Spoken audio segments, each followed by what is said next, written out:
Hello, my name is Ian, and today we're talking about The Sugared Almond in Modern Greek Rites of Passage by Thornton B. Edwards. I really like this one because, in some ways, this is sort of old school folklore, in that here is a phenomenon in this particular region, in this particular place, and let's just explore it as thoroughly as we can. It is old school folklore, but it is also quite contemporary in terms of it isn't searching for, it isn't trying to establish what is the practice. It isn't trying to establish that the original practice is somehow more authentic. It is about the ongoing presence of this particular phenomenon in this particular place. And it ends on a nicely autoethnographic moment where Thornton completes the thought in terms of tracing the dynamics of this particular symbolic act to his own life, how it entered into his own life. And so what are we talking about? Well, as the title might suggest, we're talking about sugared almonds.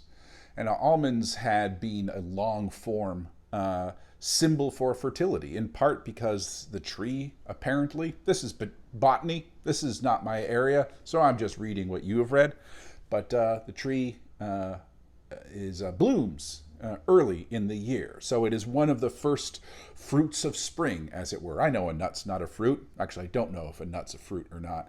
I really don't know my science, but using the metaphor of fruit, one of the earliest things in the year. So it has this symbolic resonance of birth, rebirth, and fertility. And so the idea that the almond is associated with fertility is established in Greek mythology with Attis. More orthodox, might prefer the reference to almonds in scriptures, where Aaron threw his rod down and almond blossoms emerged. That's fine too, but clearly there is an age-old attestation of the almond as being more than just a delightful nut from which marzipan can be derived, but an action. And so one of the things that has emerged over the years, over the centuries rather, and he begins with, okay, well, let's point out these older forms, is the pouring, the use of the symbolic act of raining down almonds upon a person as a blessed kind of event. And that has merged, or that has emerged, and that has found foundation in the use of the sugared almond in the wedding. And so first of all, it's the sugared almond. It's an almond that has been coated with sugar. And so it has a number of additional symbolic resonances associated with it. So it maintains that idea of fertility, and you can imagine that when you have an idea of wedding, one of the things that you are trying to ensure is the eventual fertility of the couple. And so, again, using Fraser's sympathetic magic, like acts upon like, you bring something fertile into something that you wish to make fertile. Or you bring the consequence of fertility into something that you make fertile. Later on, he talks about the making of the wedding bed, where it is made by two young women whose both of whose parents are still alive, and often a young a baby boy is sort of tossed in the bed. And I think they mean sort of, in the bed and encouraged to play, not like yoop, but maybe it's a yoop. That will be kind of amusing and tragic at the same time, as most baby tossing things are. But we are imbuing this bed with the kind of productivity that we wish to see from this bed. So the almond bears that within the wedding. It also bears with it a whiteness. So the idea of purity, the whiteness from the sugar, and the idea of purity, and the idea of the way that white has been used as a symbol of lack of blemish, and therefore metaphorical purity and sanctity and virginity and a whole bunch of different resonant themes becomes incorporated in the white. It's one of the reasons why white is such an important color in, at least in Western weddings, is that has to do with that notion. And then third, sweetness. So the sweetness of the event. There's a metaphorical resonance. Sweetness is an important concept to grasp. I mean, it's something that we can easily overlook because we're talking about things like sugar and cake and candy. So you think about the wedding cake, you think about candy and other treats. You think about like Easter chocolate and so on, and how sweetness becomes a thing. And clearly, there is a joyousness, there is a pleasure that comes in sweet things, and most people like sweet as a category. Not everyone. Don't come at me. Don't put me in your menchies. But for the most part, we recognize that sweetness is a positive trait, and we have that metaphorical sweetness as well. So the presence of the sweet within rites of passage, within customs, is because this is a sweet occasion. And the idea of like this is something that we wouldn't necessarily normally eat, but it is because this is a time out of time, because this is betwixt and between, because this is a moment of celebrating this extraordinary event, the extraordinary movement of two people within this particular status range or calendar custom, the extraordinary ongoing presence of our group here. And as tied into a particular narrative, the idea that we have sweetness to celebrate that is not it's not an accident, and so that there is a history behind it. And so then, more or less, a lot of the article is sort of just articulating the various ways that it is done. So the almonds are served, and sometimes they are served in a way that's not that different from the packages of sweets that you might find on a contemporary wedding banquet table if you are going to a North American style wedding. The little bonbonnières, or the sachets, the satchels, or the sachets, I guess that's the word I'm looking for, of candy that is left. And almonds are often in there. Interestingly, he talks about in odd numbers. He doesn't really explain. He doesn't talk about it furthermore, but it's in 3 or 5 or 7, and I wonder what the oddness is for. Maybe it's a notion of sort of the stability that comes. But nevertheless, there's that. There's also the idea that ritual pouring has been extrapolated into tossing. So much in the same way that rice is tossed in North American weddings, and rice is tossed in Greek weddings as well. Again, whiteness, again, seed, again, fecundity, and so on. The almonds are tossed, and so and there's an interesting moment which really reminded me of something from my youth, where the tossing in the service can sometimes become like pelting. And I remember when I would have been just turning 12. And my best friend, David Mazer, hi David, he was turning 13, and he was having his bar mitzvah, and he was Orthodox. His family was Orthodox. And I had been to a bat mitzvah at that point, but but it was in a very Reformed church, and I had never been to an Orthodox service.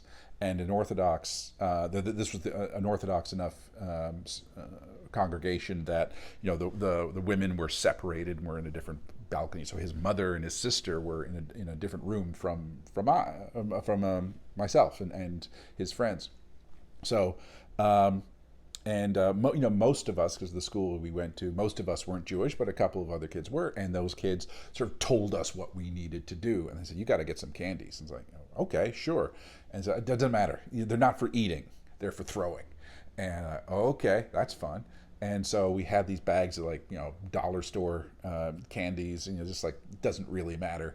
And then the idea is not simply to throw, but it's like, oh, what you got to do is you got to hit the old guys. And so bearing in mind that we were 12, so by definition, we were obnoxious jerks. And we were just chucking it at the old people, and this is fantastic. And the old people were like, this again. Because, there you go. But it's that weird chaos that can reign, and the behavior that is otherwise unacceptable. License is given. So there's just a little bit of the carnivalesque, even in something as solemn as a bar mitzvah, and even in something as solemn as a wedding. Weddings aren't typically solemn, but they are sort of appropriate, but they allow for this kind of bacchanalia. So that the tossing, I thought, was a really fascinating aspect. And remember that this is vernacular practice. This is not a requirement within the Greek Orthodox wedding traditions. This is a perfect example of vernacular religion.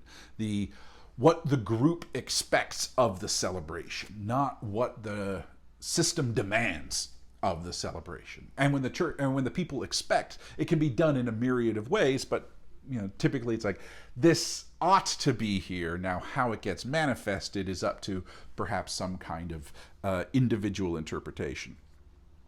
And these fights are just going back to the pelting.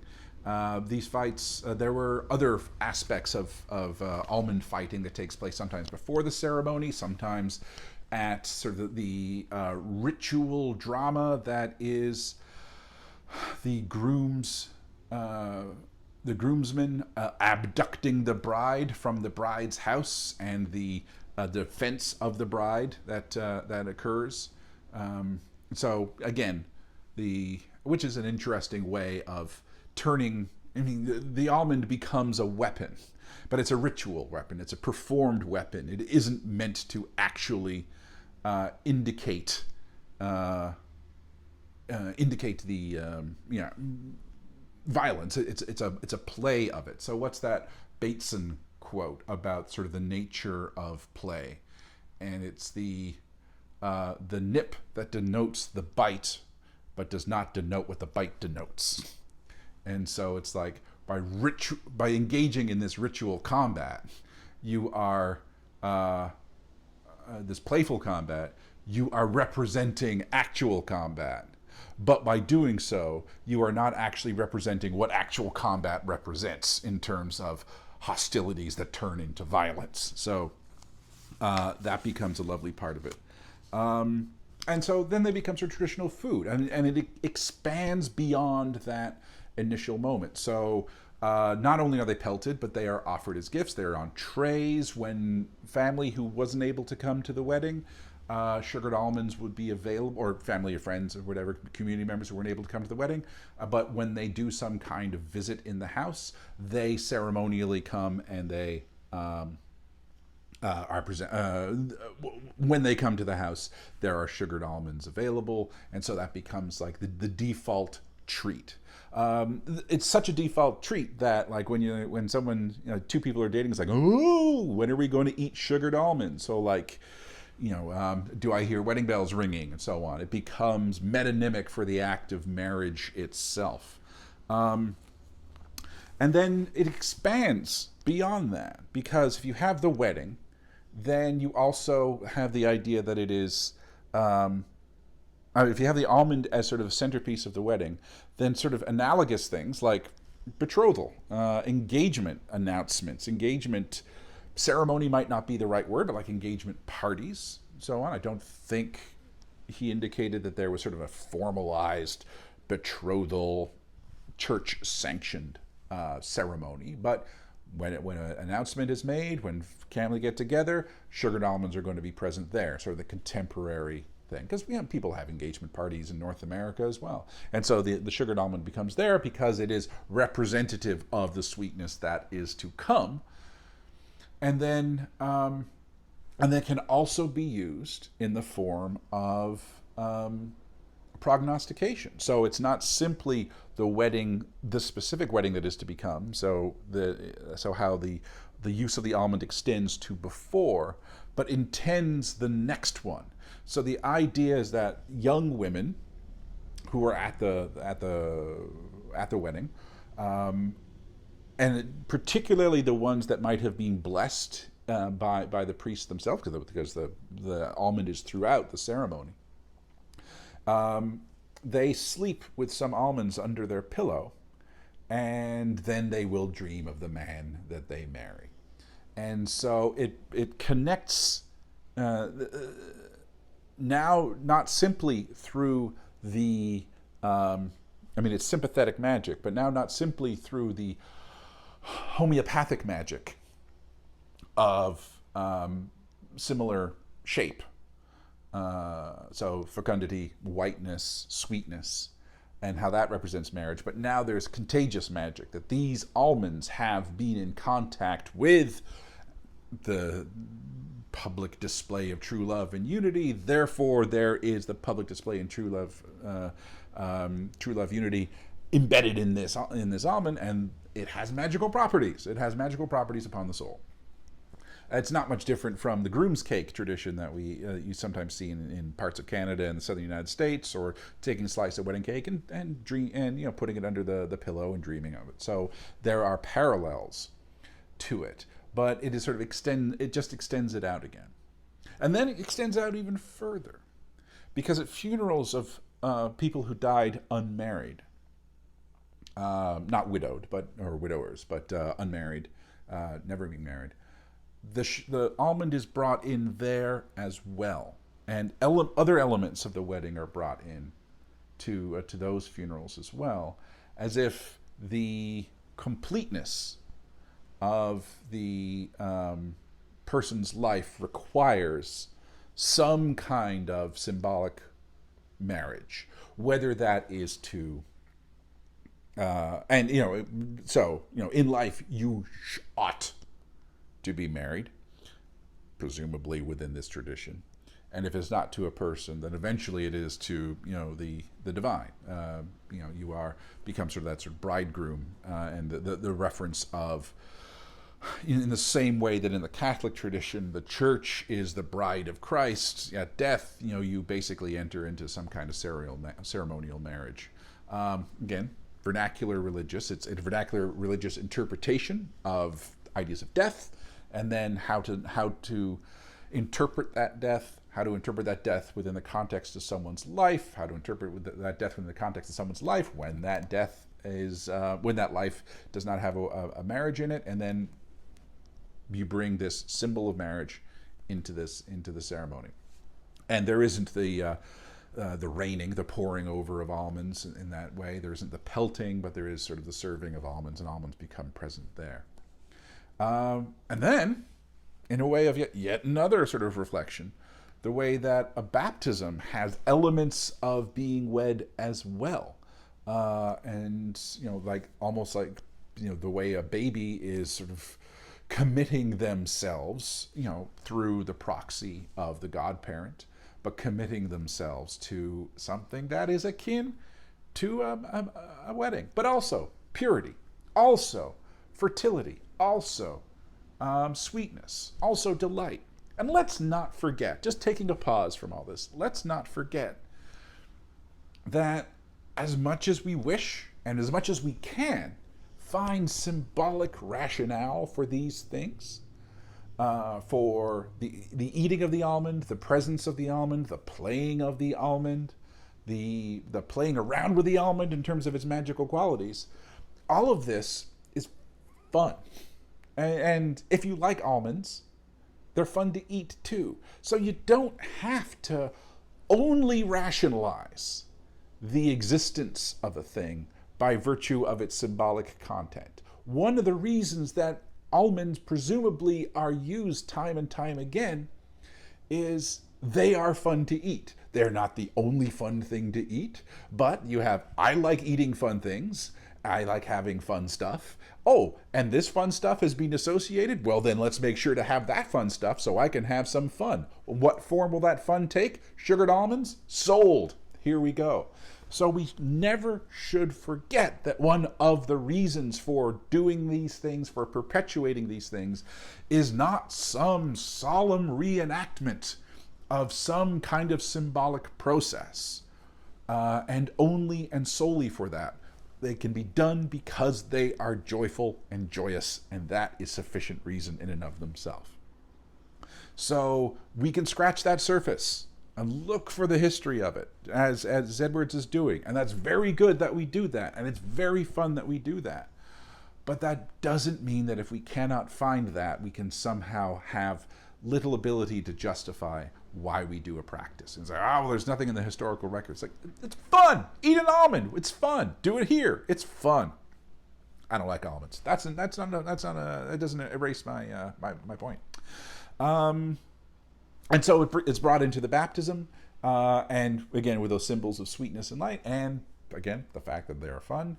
And then even in his own ceremony, he talks about the chrismation, which is usually something, charismation, which is usually something. Do I have that pronounced right? No, I had it pronounced right the first time. The chrismation, where the chrism, the sanctified oil, at a baptism, it's made, a cross is made on the baby's head, and that is part of after the immersive. It's sort of the commitment to a life in the church, done all at once.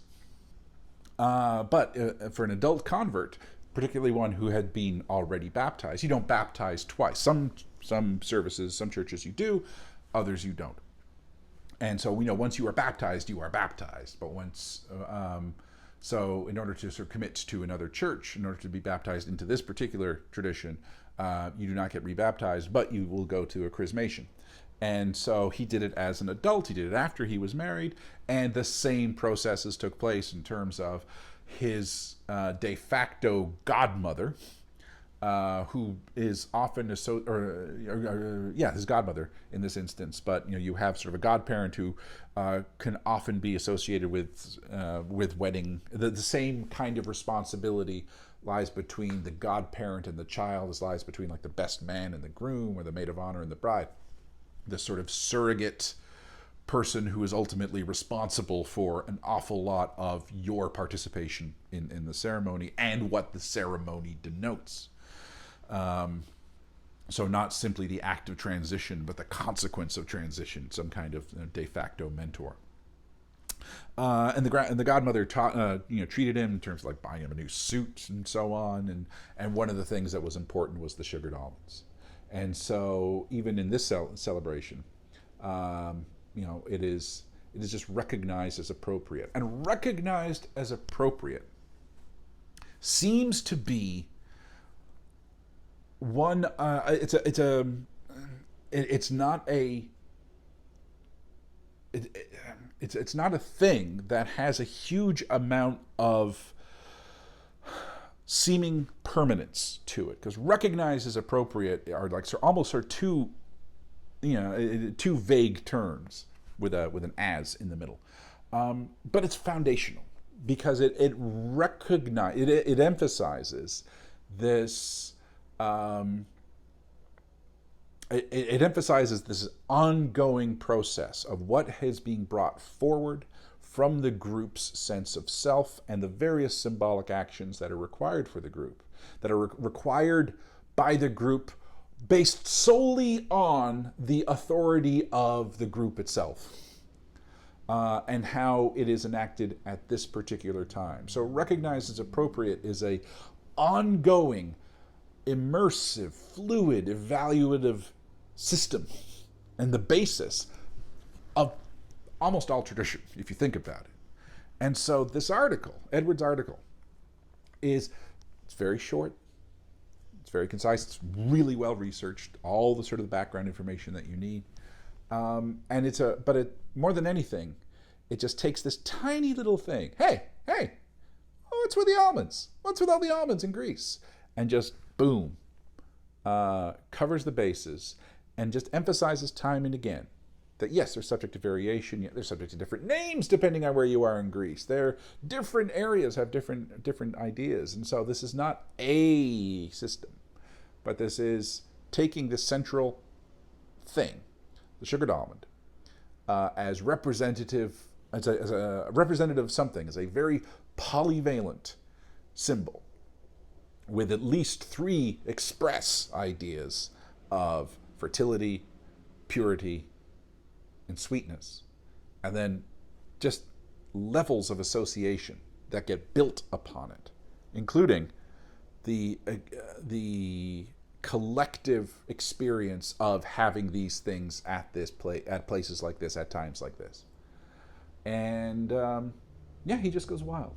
And it's a wonderful, concise display. And again, he doesn't say that these are necessary by any other requirement, save for the group considers them necessary. And that might change, but it might not, because the group holds that power and wields the authority. Yeah. So anyway, that's all I have to say about that. So once again, my friends, I wish you nothing but the best. My name is Ian, and today we've been talking about Thornton B. Edwards' The Sugared Almond in Modern Greek Rites of Passage. Be well, and bye-bye.